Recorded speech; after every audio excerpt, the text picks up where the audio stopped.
Acompáñeme, hermano, con su Biblia a 1 Corintios capítulo 2. En esta mañana vamos a estudiar, si el Señor lo permite, del versículo 6 al versículo 16.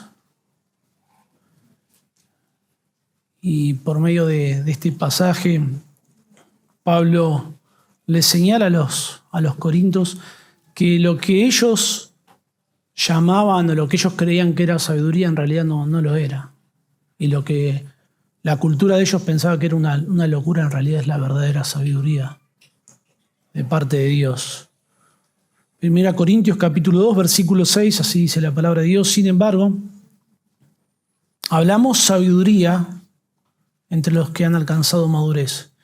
Y sabiduría no de este siglo, ni de los príncipes de este siglo que perecen, mas hablamos sabiduría de Dios en misterio, la sabiduría oculta, la cual Dios predestinó antes de los siglos para nuestra gloria, la que ninguno de los príncipes de este siglo conoció, porque si lo hubieran conocido nunca habrían crucificado al Señor de gloria. Antes bien, como está escrito, cosas que ojo no vio, ni oído yo, ni han subido en corazón de hombre, son las que Dios ha preparado para los que le aman. Pero Dios nos las reveló a nosotros por el Espíritu, porque el Espíritu todo lo escudriña, aún lo profundo de Dios. Porque ¿quién de los hombres sabe las cosas del hombre sino el Espíritu del hombre que está en él? Así tampoco nadie conoció las cosas de Dios sino el Espíritu de Dios. Y nosotros no hemos recibido el Espíritu del mundo, sino el Espíritu que proviene de Dios, para que sepamos lo que Dios nos ha concedido. Lo cual también hablamos, no con palabras enseñadas por la sabiduría humana, sino con la que enseña el Espíritu, acomodando lo espiritual a lo espiritual. Pero el hombre natural no percibe las cosas que son del Espíritu de Dios, porque para él son locura y no las puede entender, porque se han de discernir espiritualmente. En cambio, el espiritual juzga todas las cosas, pero él no es juzgado de nadie. Porque ¿quién conoció la mente del Señor? ¿Quién le instruirá? Mas nosotros tenemos la mente de Cristo. Isaías capítulo 5, versículo 20, yo se los leo. Es un pasaje muy conocido, muy cortito. Un versículo que dice: ay de los que a lo malo dicen bueno y a lo bueno malo.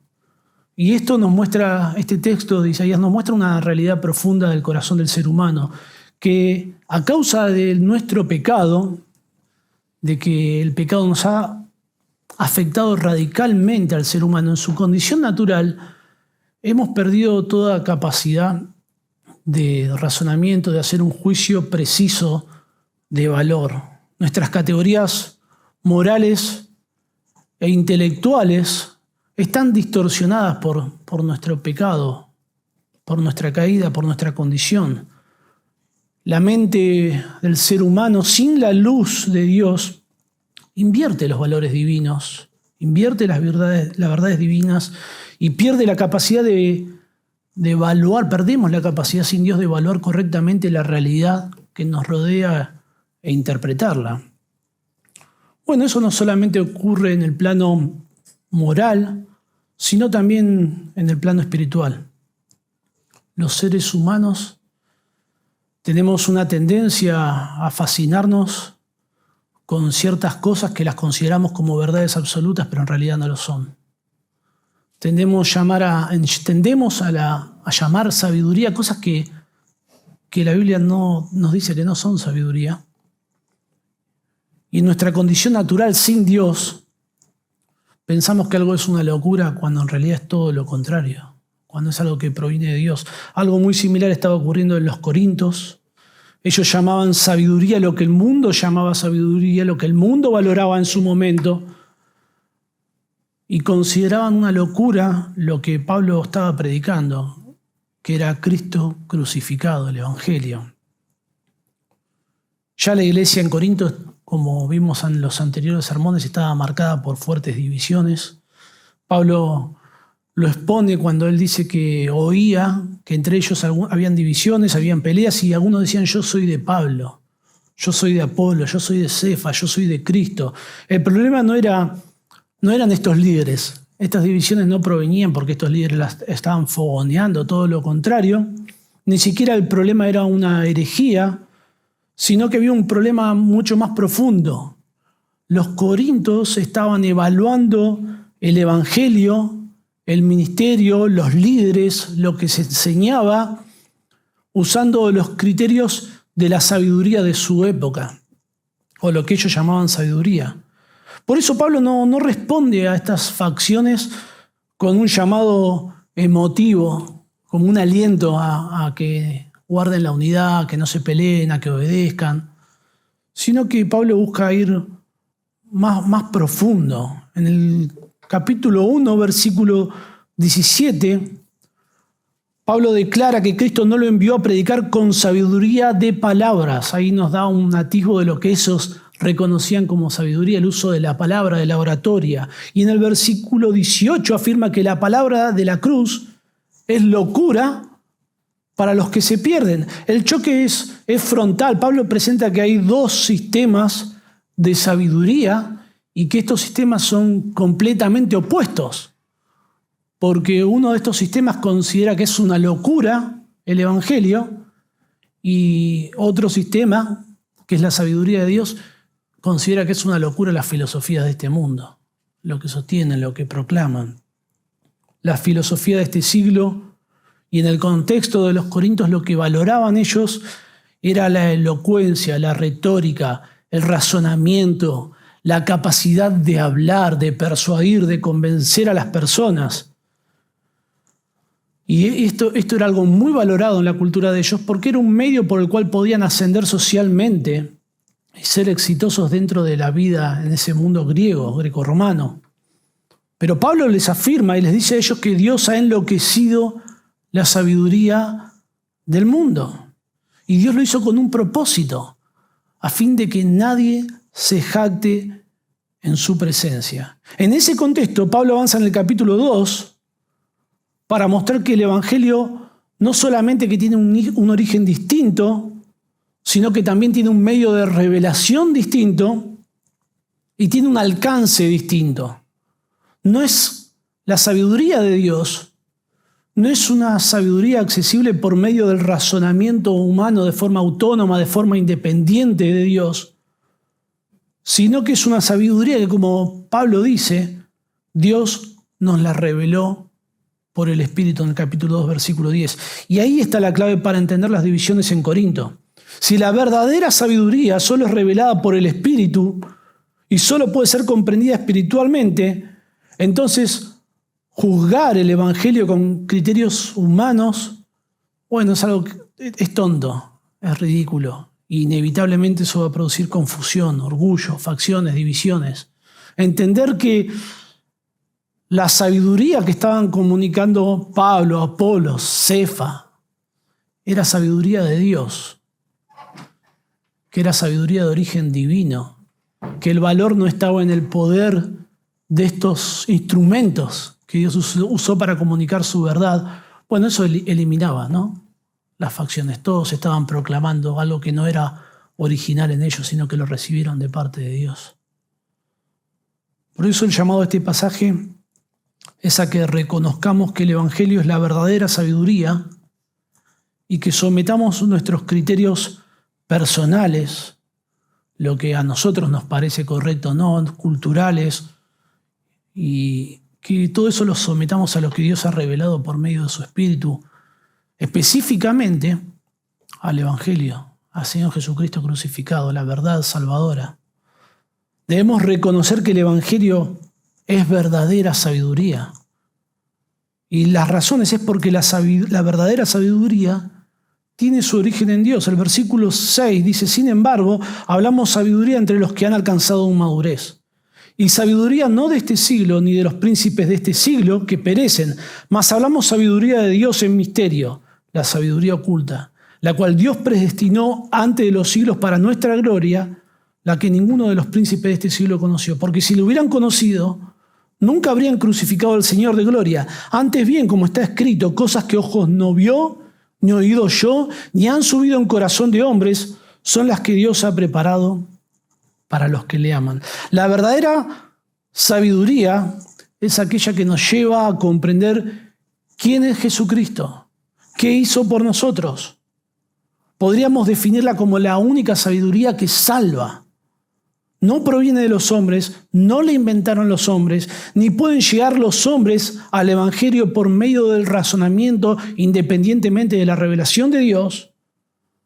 La verdadera sabiduría tiene su origen en Dios y se hace evidente y se manifiesta en el Evangelio, en el mensaje de la cruz, en la cruz de Cristo. Hay un contraste con el que comienza aquí Pablo con la sabiduría humana.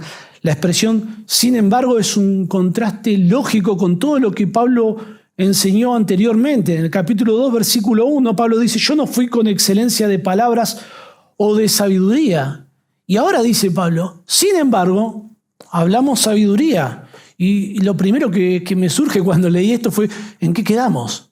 ¿O no es sabiduría o es sabiduría? Bueno, Pablo lo que está explicando es qué es la verdadera sabiduría.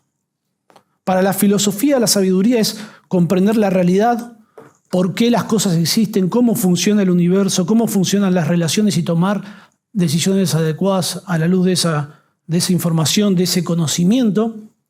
Para los corintios en su momento, la filosofía era algo mucho más práctico, era algo que tenía que ver con la vida diaria y con ayudarles a tener éxitos en su cultura. Ellos valoraban la elocuencia, la capacidad de convencer, persuadir a otros, la filosofía humana, la sabiduría, el razonamiento de su época, y valoraban mucho el reconocimiento social. Por eso es que ellos decían, yo soy de Pablo, yo soy de Apolo, yo pertenezco a este grupo selecto, y pretendían tener cierta superioridad sobre otros por lo que ellos conocían o abrazaban. Bueno, Pablo les dice ahora que lo que ellos consideraban sabiduría en realidad no lo es. Y que lo que Pablo hablaba, eso es en realidad verdadera sabiduría. ¿A qué se refiere Pablo con este término sabiduría? Se refiere al Evangelio. En el capítulo 1, versículo 23 dice, pero nosotros predicamos a Cristo crucificado. Para los judíos, tropezadero, para los gentiles, locura. Mas para los llamados, así judíos como griegos, Cristo es poder de Dios y sabiduría de Dios. En el versículo 29 dice, mas por él estáis vosotros en Cristo Jesús, capítulo 1, el cual nos ha sido hecho por Dios sabiduría. El punto de Pablo es que el Evangelio, o como él lo describe aquí, la palabra de la cruz, es la máxima expresión de la sabiduría de Dios. Pablo toma, lo que hace es tomar este término, sabiduría, y lo transforma de un término filosófico, de un término retórico, y lo transforma a un término soteriológico, para hablar de la salvación, de la vida eterna. Algunos escritores, algunos comentaristas reconocen que Pablo tiene un tono en esta porción un poco mordaz, un poco irónico. Ustedes piensan que la palabra de la cruz es una locura, pero en realidad es la sabiduría. Es la verdadera sabiduría. Y lo que ustedes dicen que es sabiduría, eso es una necedad. Eso es una locura. El versículo 6 completo dice que Pablo habla sabiduría entre los que han alcanzado madurez.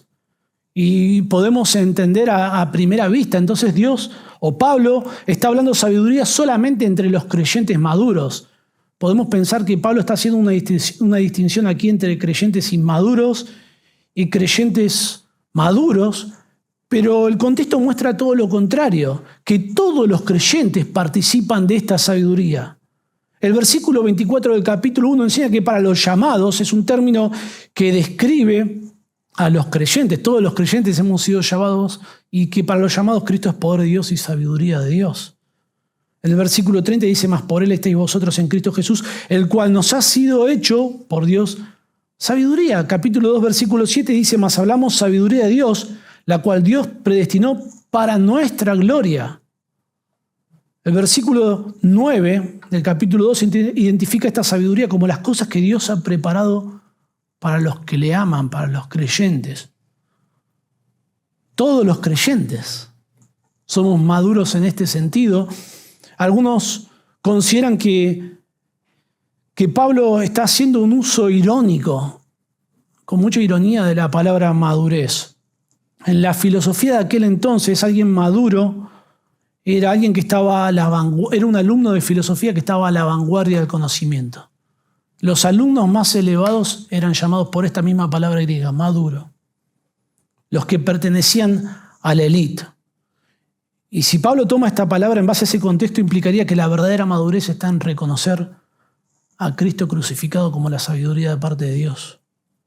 Los que abrazan la cruz son los maduros, son los más avanzados en sabiduría. Desde el argumento de Pablo, la máxima sabiduría no consiste en comprender o en conocer más, sino en abandonar lo que el mundo considera sabiduría y abrazar al Señor Jesucristo y rendirse a Él como nuestro Salvador. Y esa clase de sabiduría tiene resultados eternos. En cambio, la sabiduría de este mundo caduca. En el versículo 6 Pablo continúa desarrollando, dice, hablamos sabiduría no de este siglo. La palabra siglo implica una era, un periodo de duración indefinido. La sabiduría de este mundo va a durar por un tiempo. En cambio, la sabiduría de Dios no está limitada por el tiempo, es eterna. Ni es sabiduría de los príncipes de este siglo que perecen. Los líderes políticos representaban el máximo poder. En la jerarquía social del mundo griego, los autoridades eran los que estaban en lo más alto, en el tope de la pirámide. Y desde la sabiduría práctica de su época, eran reconocidos como los que ejercieron la sabiduría de su época para llegar ahí. Eran los máximos exponentes. Eran los que uno podía ver y decir, ellos por medio de su sabiduría, mirá a dónde llegaron. Y Pablo lo que enfatiza es que esas personas que han alcanzado el éxito según la sabiduría que ellos valoraban, perecen. Son de carácter transitorio. Al fin y al cabo, la sabiduría que ellos proclaman va a morir con ellos. Van desapareciendo, tienen fecha de caducidad. Son como un sachet de leche. En cambio, la sabiduría de Dios es eterna. El versículo 7, Pablo continúa, sino que hablamos sabiduría de Dios en misterio. La sabiduría oculta, que desde antes de los siglos Dios predestinó para nuestra gloria. Y hay 4 características de esta sabiduría eterna de Dios. Se describe como sabiduría en misterio. Un misterio no es algo misterioso, algo imposible de conocer, sino que el término bíblico describe algo que está más allá de conocer por nuestros medios, pero que para que nosotros los conozcamos tiene que ser revelado. Se nos tiene que dar a conocer. Solo puede llegar a conocerse por medio de la revelación divina. En ese sentido, la sabiduría de Dios no es una enseñanza inaccesible, sino que Dios mismo la da a conocer y lo hace por medio de los que Él ha designado, los apóstoles, los que hablan la palabra. Oculta significa esconder en secreto, y el tiempo perfecto de este verbo, más las palabras siguientes, indican que esta sabiduría ha estado oculta por Dios mismo desde la eternidad. Es una referencia directa a la cruz de Cristo, al Evangelio. Nadie lo podría haber imaginado. Nadie lo podría haber elucubrado en su mente. Nadie lo pudo haber visto venir. Que esa era la forma en la que Dios iba a manifestar su sabiduría para salvar a los pecadores. Esta sabiduría es predestinada, dice, la cual Dios predestinó antes de los siglos. Predestinar significa determinar de antemano. Y unido a la expresión, a la frase antes de los siglos, bueno, esto refuerza más el acto soberano de Dios. La sabiduría en nuestro mundo se investiga, se aprende, se descubre, se desarrolla, se inventa, se transforma, se corrige, se contradice. En cambio, la sabiduría de Dios no necesita de de progreso para ser desarrollada, sino que ya Dios la tenía planificada desde antes de los siglos. Recuerdan que leímos ahora hace poquito que los príncipes de este mundo, la sabiduría de los príncipes de este mundo, que estos príncipes perecen. Y ahora eso se contrasta con la sabiduría de Dios, que en lugar de perecer, es para nuestra gloria, dice Pablo. En la era presente no hay gloria, pero en el futuro la habrá. La sabiduría de Dios nos lleva a la gloria eterna. La sabiduría de este mundo perece. No puede llevar a nadie a Dios y mucho menos a la salvación. Romanos 8:18, Pablo dice que tiene por cierto que las aflicciones del tiempo presente no son comparables con la gloria venidera que en nosotros ha de manifestarse. Y ahora Pablo presenta una evidencia histórica de que la verdadera sabiduría tiene su origen en Dios y que esa evidencia histórica es la crucifixión. El versículo 8 dice: la que ninguno de los príncipes de este siglo conoció, porque si lo hubieran conocido, nunca habrían crucificado al Señor de gloria. Pablo está presentando un argumento lógico. En primer lugar, Pablo desarrolla que existe una sabiduría de Dios. En segundo lugar, esa sabiduría no pertenece a este siglo. En tercer lugar, los gobernantes de este siglo no la conocen. Y la evidencia histórica coherente que demuestra todo esto es que cuando vino el Señor de gloria, le crucificaron. Para las autoridades judías la cruz es un tropiezo, para los gentiles una locura. La cruz manifiesta la ignorancia espiritual de las personas. Porque aquellos que parecían sabios, aquellos que estaban en posición de autoridad, aquellos que eran líderes religiosos, aquellos de quienes se esperaría el mundo o buscaría el mundo sabiduría, fallaron. No reconocieron a Cristo como el Señor de gloria. Si hubieran conocido, dice Pablo, esa expresión subraya cómo la cruz desmantela la sabiduría de este mundo. Nunca habrían crucificado al Señor de gloria. Qué hermosa expresión para referirse a nuestro Señor Jesucristo.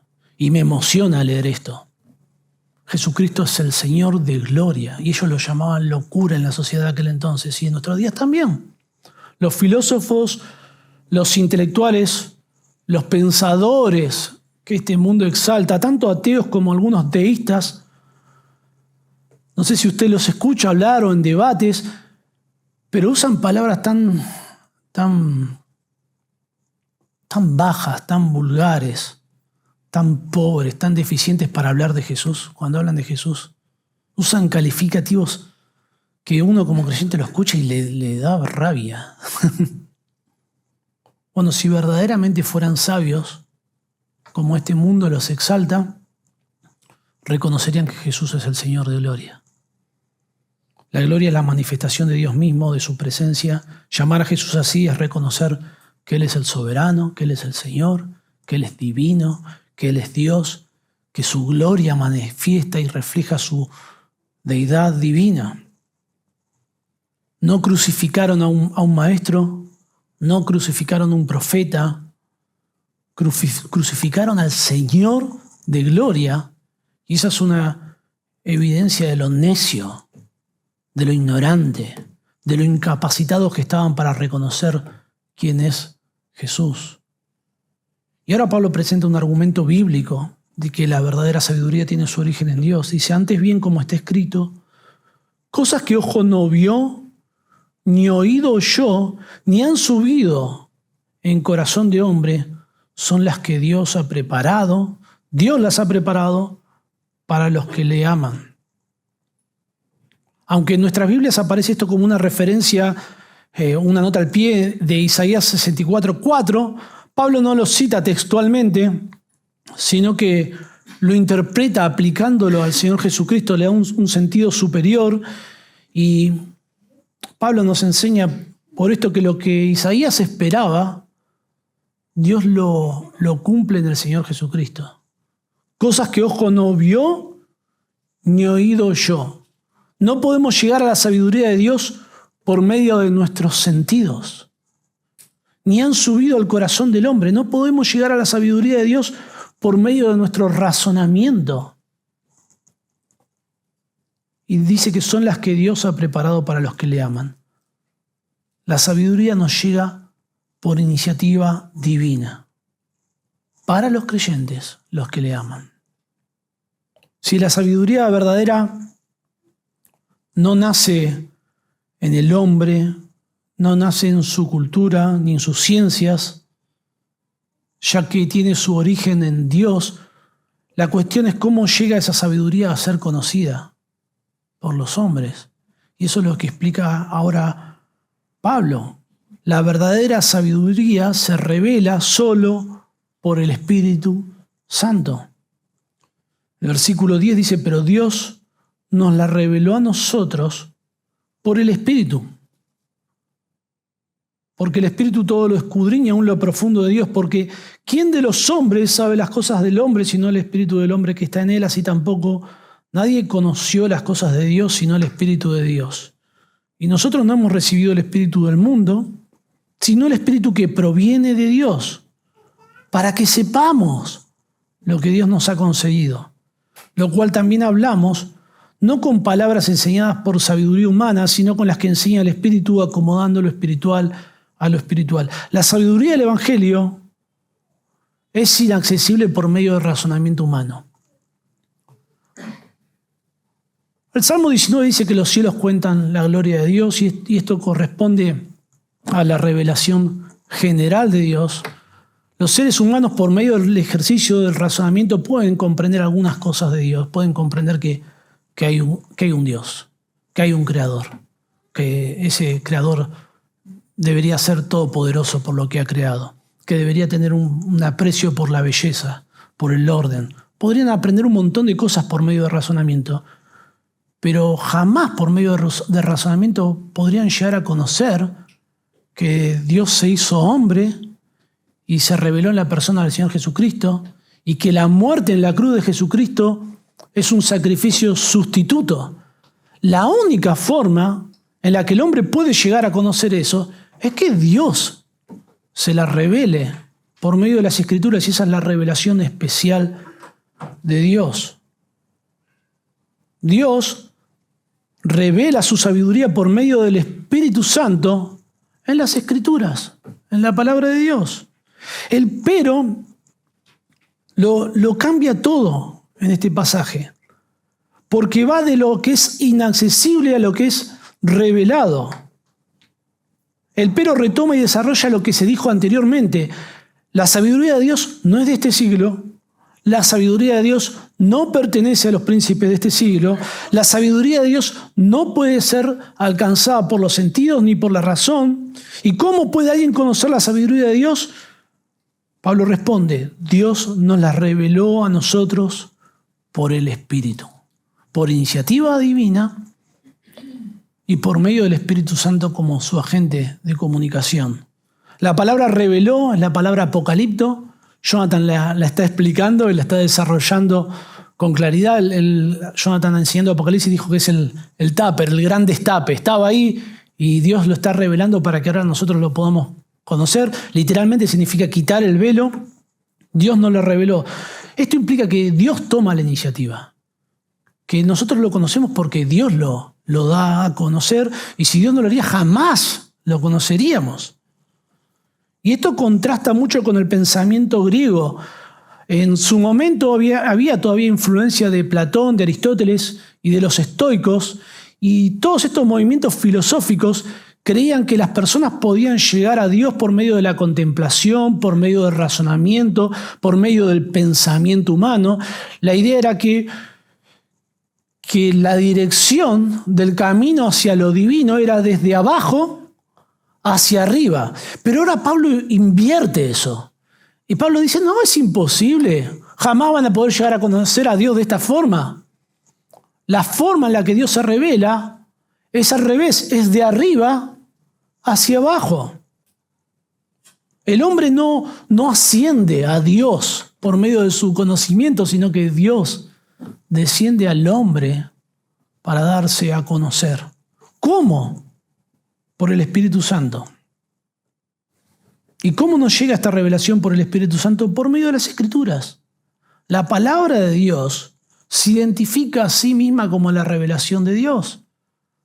En 1 Timoteo 3:16 dice que toda Escritura es inspirada por Dios, es exhalada por Dios, forma parte de la revelación de Dios mismo. 2 Pedro 1:21 nos dice que los santos hombres de Dios hablaron siendo inspirados, siendo llevados, dirigidos por el Espíritu Santo. Y esta es la doctrina de la inspiración. La inspiración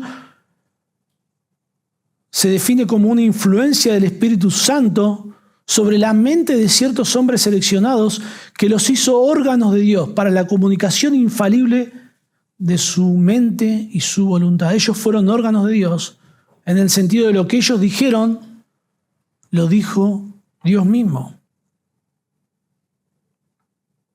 ¿Y por qué el Espíritu Santo? ¿Por qué esta revelación la hace el Espíritu Santo?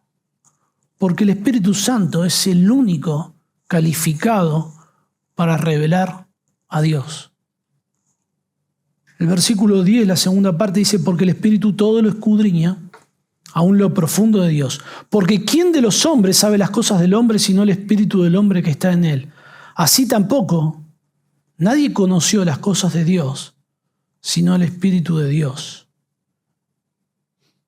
El por que introduce las razones que explican por qué el Espíritu Santo es el agente que usa Dios de revelación. Y nos dice que el Espíritu Santo conoce todo de Dios. Todo lo escudriña, todo lo examina, aún lo profundo de Dios, todo de Dios. Pablo no dice que el Espíritu Santo tiene acceso al conocimiento de Dios, no dice que el Espíritu Santo aprende de Dios, sino que tiene un conocimiento pleno y exhaustivo en sí mismo de Dios. Solo alguien divino puede conocer exhaustivamente a un ser divino. Y está conectado esto a la doctrina de la Trinidad. ¿Quién mejor que una de las personas de la Trinidad para dar a conocer a Dios? Y ahora hay un argumento lógico que desarrolla Pablo. Dice lo siguiente, el versículo 11: ¿quién de los hombres sabe las cosas del hombre sino el espíritu del hombre que está en él? Bueno, esto es muy lógico, ¿no? Nosotros podemos conocer algo de otros, ¿no? Algunos los conocemos más, a otros los conocemos menos. Probablemente el ser que más conocemos, aquellos que estamos casados, es a nuestra esposa. Y a veces ya sabemos qué nos van a decir, qué no nos van a decir, cómo van a reaccionar, qué les va a gustar, qué les va a disgustar. Pero a veces estamos un poco confundidos los hombres. Y lo mismo les debe pasar a las mujeres. Por eso muchas veces mi señora me pregunta: ¿en qué estás pensando? ¿En qué estás pensando? Porque no sabe. Hay una parte de nuestro ser, hay una intimidad que es completamente inaccesible para los demás, que solamente nosotros la sabemos. Bueno, de la misma manera, nadie conoció las cosas de Dios sino el Espíritu de Dios. El Espíritu Santo conoce a Dios por dentro, porque es la tercera persona de la Trinidad y porque es plenamente Dios. Por eso es absolutamente calificado para revelar lo profundo de Dios. Así como el ser humano tiene acceso a su propia mente, a sus pensamientos, solo el Espíritu Santo puede revelar la mente de Dios. Y los creyentes tenemos el Espíritu Santo. Lo hemos recibido en el momento de nuestra conversión, cuando creímos, cuando vimos el Evangelio. Y esto sucedió con un propósito definido. Dice: y nosotros no hemos recibido el Espíritu del mundo, sino el Espíritu que proviene de Dios, para que sepamos, para que conozcamos lo que Dios nos ha concedido. Y hay un contraste acá que se establece: el espíritu del mundo y el espíritu que proviene de Dios. La palabra recibido, hablando sobre el espíritu de Dios, es una palabra que describe una acción pasada que se ha completado, que no se está desarrollando ahora en el presente. No necesitamos seguir recibiendo de su espíritu. Lo hemos recibido de una forma total, plena y completa. No necesitamos seguir buscando recibir más del Espíritu Santo. Y está en voz activa, lo que significa que nosotros realizamos la acción de recibir, y eso enfatiza la respuesta humana. Cuando se predicó el Evangelio, nosotros teníamos y tenemos la responsabilidad, el deber, el llamado es a creer, a ir a Dios en fe. Y eso encaja con lo que enseña Efesios capítulo 1, como leyó Alejandro, dice, en él también vosotros, habiendo oído la palabra de verdad, el Evangelio de vuestra salvación, y habiendo creído en él, habiendo oído y habiendo creído, fuisteis sellados con el Espíritu Santo. En ese momento. ¿Para qué? Para que sepamos lo que Dios nos ha concedido. Sepamos involucra un conocimiento, el intelecto, un conocimiento que antes no teníamos y que ahora podemos tener. Y concedido implica que es un regalo, que es una gracia, que es algo que recibimos sin méritos, que es la salvación que hemos recibido por medio de Jesucristo, el Evangelio. Por medio del Espíritu Santo podemos conocer lo que Dios nos ha regalado, cosas que ojo no vio ni oído yo, lo que Dios ha preparado para los que le aman. La sabiduría que no es de este siglo, la palabra de la cruz. Claramente se refiere al Evangelio, a Jesucristo crucificado. Y el contenido y la forma de la revelación del Espíritu Santo lo vemos en el versículo 13, nos dice, lo cual también hablamos, no con palabras enseñadas por sabiduría humana, sino con las que enseña el Espíritu, acomodando lo espiritual a lo espiritual.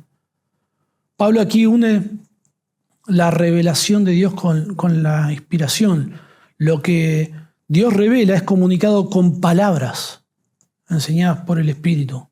Estas palabras no nacen de la razón, no surgen de la reflexión, no son producto de la contemplación, sino de la revelación del Espíritu Santo, y las tenemos registradas en las Escrituras, en la palabra de Dios.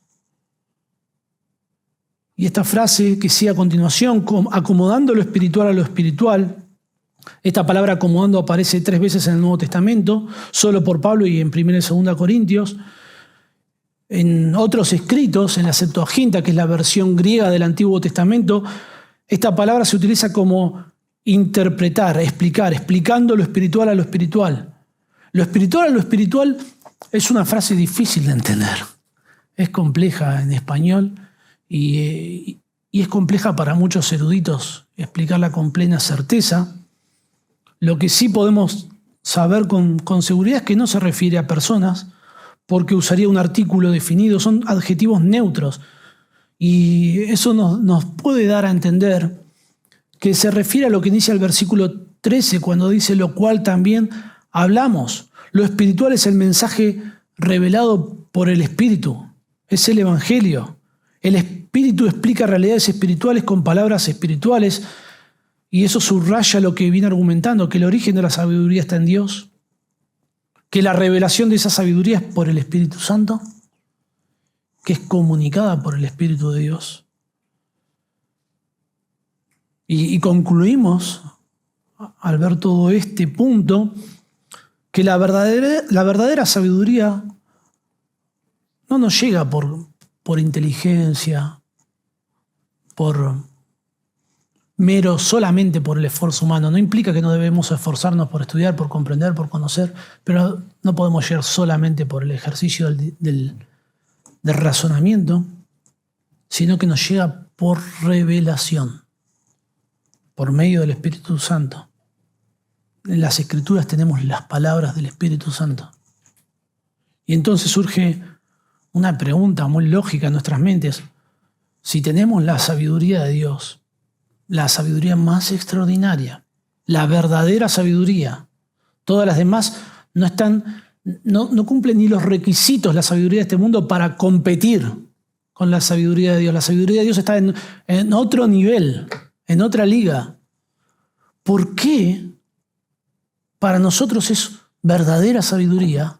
¿Por qué para nosotros es precioso, es valioso? ¿Y por qué para otros es una locura? Si aquí está, si la pueden leer. Y Pablo responde a esto, que solo quienes tienen el Espíritu Santo pueden comprender la sabiduría de Dios. La verdadera sabiduría es comprendida solo por los que tienen el Espíritu Santo. Versículo 14 dice que el hombre natural no percibe las cosas que son del Espíritu de Dios, porque para él son locura, y no las puede entender porque se han de discernir espiritualmente. En cambio, el espiritual juzga todas las cosas, pero él no es juzgado por nadie, porque ¿quién conoció la mente del Señor? ¿Quién le instruirá? Mas nosotros tenemos la mente de Cristo. La verdadera sabiduría proviene de Dios, nos es revelada por medio del Espíritu Santo en las Escrituras. No todos comprenden, muchos la leen, la consideran una locura, y es porque no tienen el Espíritu Santo. Aquellos que hemos recibido el Espíritu Santo podemos comprender, podemos valorar, podemos discernir, podemos llegar a la conclusión de que esta es la verdadera sabiduría. La razón humana por sí sola es insuficiente. Jamás por medio de la razón se va a apreciar las Escrituras como la verdad revelada de Dios. Y hay un contraste decisivo que hace Pablo. El hombre natural versus el hombre espiritual. El hombre natural implícitamente es el que no tiene el Espíritu de Dios. Y el quien no tiene el Espíritu de Dios, Pablo enseña que está incapacitado para comprender el Evangelio. Dice que no percibe las cosas que son del Espíritu de Dios. Mayoritariamente se traduce esta palabra como recibir. No recibe las cosas que son del Espíritu. La idea no es que no llegan a verlo, sino que lo rechazan activamente. Habiendo leído y habiendo entendido, lo rechazan. Dice que para él son locura. Los incrédulos no son intelectualmente neutros, sino que cuando reciben el Evangelio, realizan un juicio negativo y consideran que este mensaje es absurdo. Y luego dicen, no la pueden entender. El énfasis no es que les falta información, sino que están incapacitados espiritualmente para comprender. Y esto encaja con lo que dice Pablo más adelante en 2 Corintios 4:4, cuando nos dice que el Dios de este siglo cegó el entendimiento de los incrédulos para que no les resplandezca la luz del Evangelio. Tenemos una tendencia a pensar de que si alguien no abraza el Evangelio es porque le falta información. Es verdad que la fe viene por el oír y el oír viene por la palabra de Dios, y la única forma de que alguien se convierta es siendo expuesto a la palabra de Dios. Pero no son nuestros argumentos, nuestra insistencia, nuestras ilustraciones y darle más información y darle más vueltas los que van a convertir a una persona. Si fuera tan fácil, convertiríamos a quien nosotros se nos ocurre por medio de la persuasión. Y no funciona así. Porque el problema la palabra de Dios nos dice que el problema de los incrédulos no es un problema intelectual. No es un problema que le falta información, que le falta argumentos.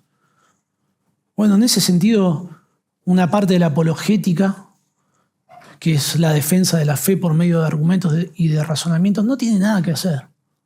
Nadie se va a convertir a Dios porque le presentemos un montón de argumentos lógicos, sino que Dios tiene que convertirlo. Dios tiene que iluminarlo. Dios tiene que obrar en lo profundo de su ser por medio del Espíritu Santo. El problema no es intelectual, el problema es espiritual. El versículo 6 de 2 Corintios 4 dice, porque Dios, que mandó que de las tinieblas resplandezca la luz, es el que resplandeció en nuestros corazones. De la misma forma en la que Dios por su palabra hizo todas las cosas, Dios por su palabra convierte el alma de los incrédulos en creyentes, de los que consideran la palabra de Dios como locura, en que la empiecen a considerar como sabiduría de Dios. Y bien explica Pablo a continuación por qué los incrédulos están incapacitados para reconocer la verdadera sabiduría en Jesucristo. Dice, porque estas cosas han de discernirse espiritualmente. Y el contraste que presenta ahora es el hombre espiritual, que son aquellos que hemos recibido el Espíritu Santo. ¿Qué no es el hombre espiritual? Para dejar esto en claro, porque podemos pensar en alguien, qué espiritual, porque le interesan las cosas espirituales. Bueno, no es un rasgo del carácter, no está describiendo a alguien maduro espiritualmente, no es un logro humano, alguien que se dedica a investigar asuntos espirituales. Entonces, no sé, alguien que decide estudiar para su carrera filosofía o humanidades, pensamos que, le interesan más los temas espirituales, y que alguien que quiere estudiar economía o contabilidad o abogacía es alguien muy terrenal. Bueno, no es eso a lo que se refiere Pablo. No es un tipo de personalidad, ¿no? Como uno podría decir, él es muy tranquilo, él es muy tímido, él es muy impulsivo o él es muy espiritual. No es eso lo que describe Pablo, sino que un hombre espiritual es un cristiano verdadero, es un creyente regenerado, alguien que recibió el Espíritu Santo al momento de creer en Cristo como su Salvador. Es lo que leímos anteriormente en Efesios capítulo 1, cuando dice que habiendo oído la palabra de verdad, habiendo creído en Él, fuiste sellados con el Espíritu Santo. Nosotros hemos recibido el Espíritu que proviene de Dios. Por lo tanto, el hombre espiritual recibe lo que otros rechazan, discierne lo que otros no pueden, reconoce la cruz como sabiduría de Dios, mientras que para otros es una locura.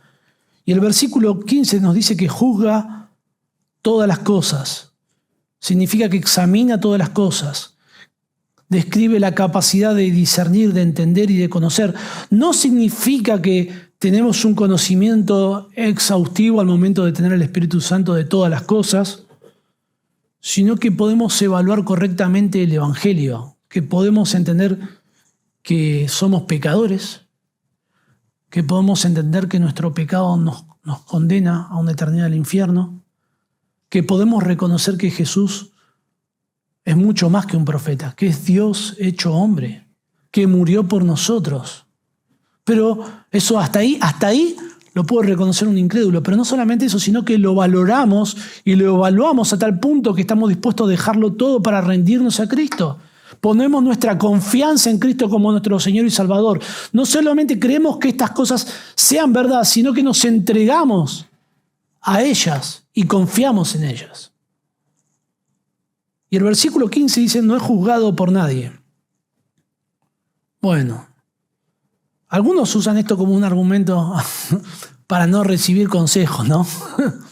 Yo tengo el Espíritu, yo no necesito de tu juicio, yo me manejo como quiero, como me parece. Bueno, eso no es lo que está diciendo Pablo.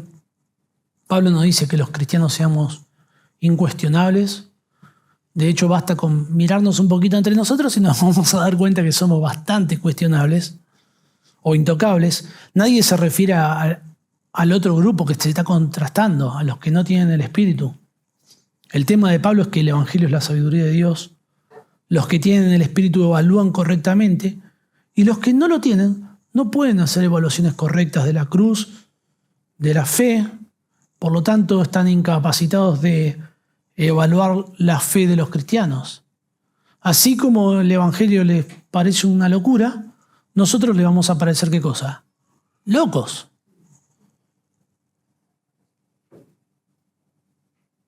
Y Pablo presenta la mente de Cristo como un instrumento de discernimiento. Dice, porque ¿quién conoció la mente del Señor? ¿Quién le instruirá? Mas nosotros tenemos la mente de Cristo. ¿Quién conoció la mente del Señor? Es una pregunta retórica, tiene su respuesta. Nadie conoció la mente del Señor. Nadie tiene la capacidad humana de hacer esto. Mas nosotros tenemos la mente de Cristo. Si usted es creyente, si usted creyó, usted tiene el Espíritu Santo y usted tiene la mente de Cristo. Y eso no es arrogancia intelectual, todo lo contrario. Porque significa que todas las conclusiones acertadas que tenemos en cuanto a Dios, en cuanto a su verdad, en cuanto a su plan de salvación, no provienen de nuestra inteligencia, no provienen de nuestra inclinación a los asuntos espirituales, sino que proviene de Dios, proviene de Cristo. Tener la mente de Cristo no significa que tenemos un conocimiento exhaustivo como el que tenía el Señor Jesucristo, que sabemos todo lo que sabía el Señor Jesucristo, sino que significa que participamos del entendimiento que Dios da por medio de Cristo, por medio del Espíritu Santo. Esta expresión describe la iluminación. La iluminación es la obra del Espíritu Santo que abre nuestros ojos espirituales de los creyentes para que podamos comprender cuál es el significado de la palabra de Dios. La razón por la cual leemos la palabra y la entendemos es porque Dios nos ilumina.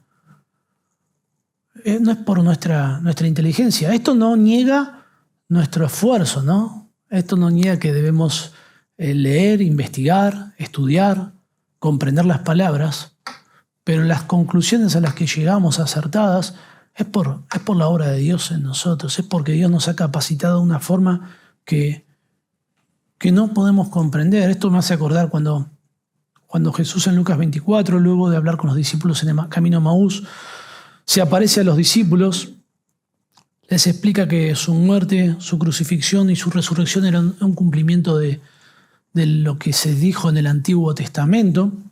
Y el versículo 45 dice que entonces les abrió el entendimiento para que comprendiesen las Escrituras. Fueron iluminados. Comprendieron porque Jesús obró en la mente de ellos. La claridad en la mente de los discípulos no es consecuencia de lo bien que explicó Jesús. Imagínense quién podría explicar las cosas mejor que Jesús. Nadie.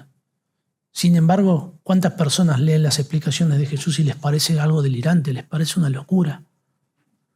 Pero los discípulos comprendieron porque el Señor les iluminó.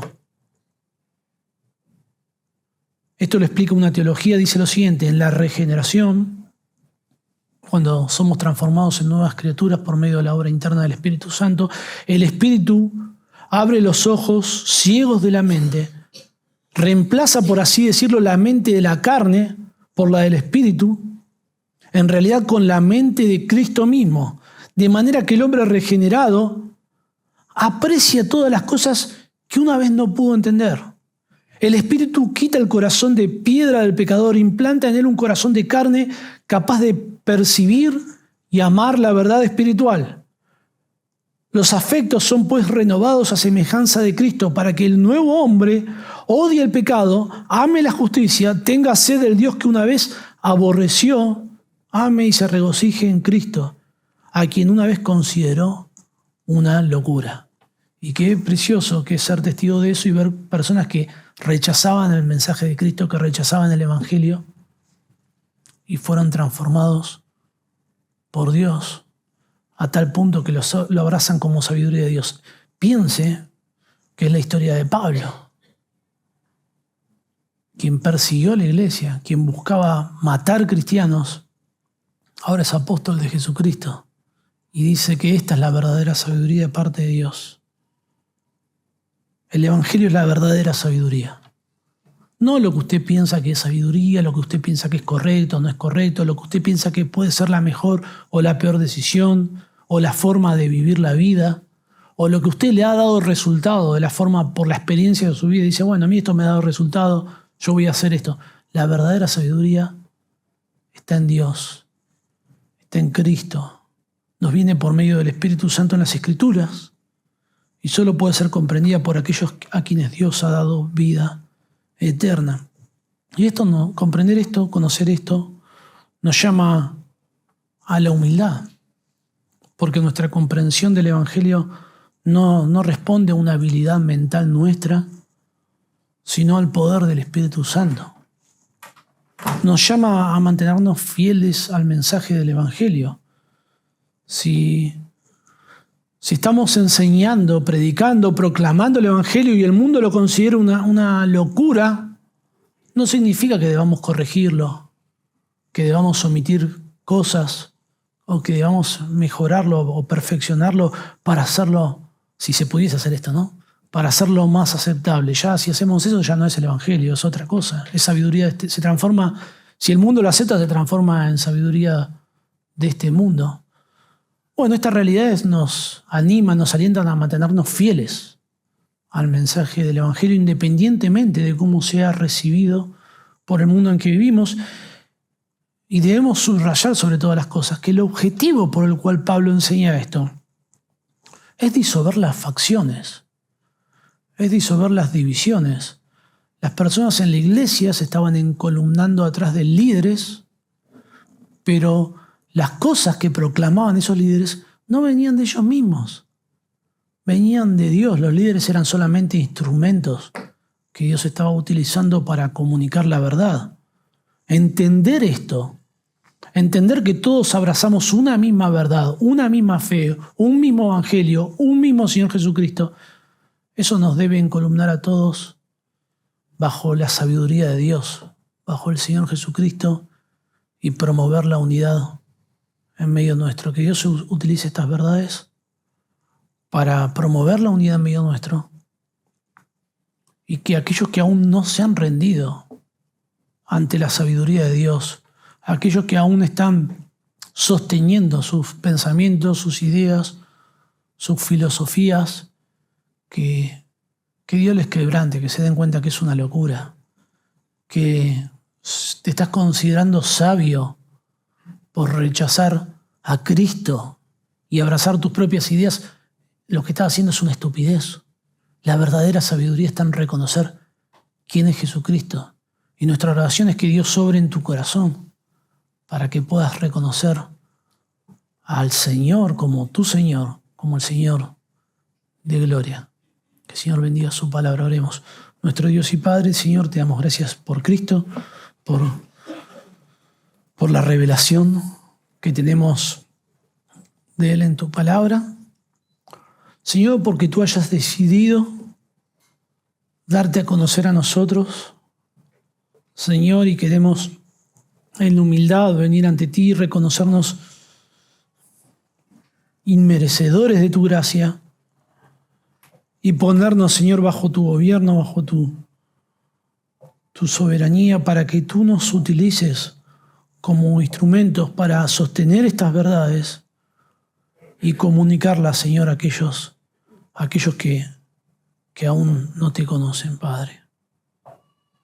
Señor, somos hombres débiles, redimidos, Señor, y nos consideramos tus siervos, Padre. Señor, te rogamos que tú te glorifiques en medio nuestro y que tu verdad, que la verdad del Evangelio promueva la unidad, Señor, en tu iglesia y especialmente aquí en la iglesia local aquí en Lobos. Padre, te lo rogamos. En el nombre del Señor Jesús. Amén.